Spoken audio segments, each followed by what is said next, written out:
If you want to get better at Fortnite, there are 5 aspects of Fortnite you have to master. Movement, Fortnite IQ, aim, building, and editing.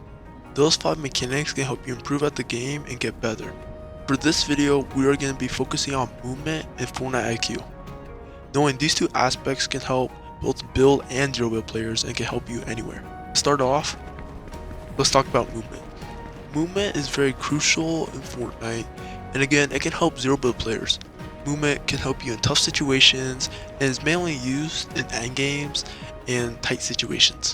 One of the first things I want to talk about movement is bunny hopping. Bunny hopping is where you jump, you slide, and then you cancel that slide and jump back up. Bunny hopping starts out with you sprint jumping and then you crouch and slide. Once you crouch or slide, you want to jump back up while sprinting. And this creates the bunny hop. It should look like this. Next thing on the list of movement is mobility.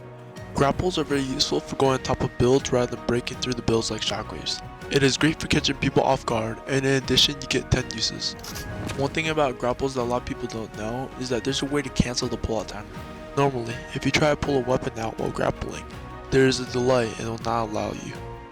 However, if you grapple and switch the weapon at the same time, there is no delay, and you can use it to save you from a lot of fights. Next on the mobility list are shockwaves. Shockwaves are very popular and very versatile if you know how to use them. You can even go into bunny hops with them. Glad you learned how to do that, huh? One unique part of shockwaves is how it can instantly break through builds when you use them. It is something that differs from any other mobility item.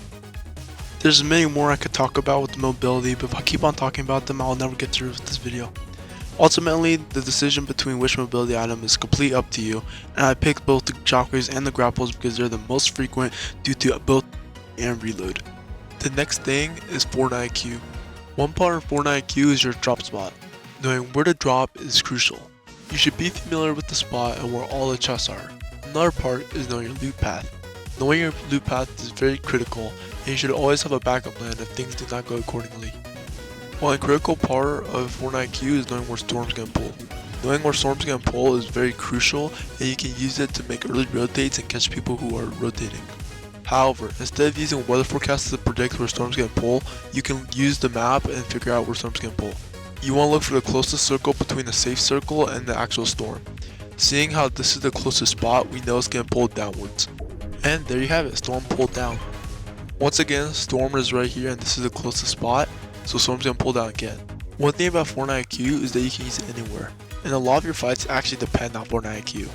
I would talk about more how Fortnite IQ ties into fights, but this video would be way too long if I did, and I can explain it more and more in my videos in this series.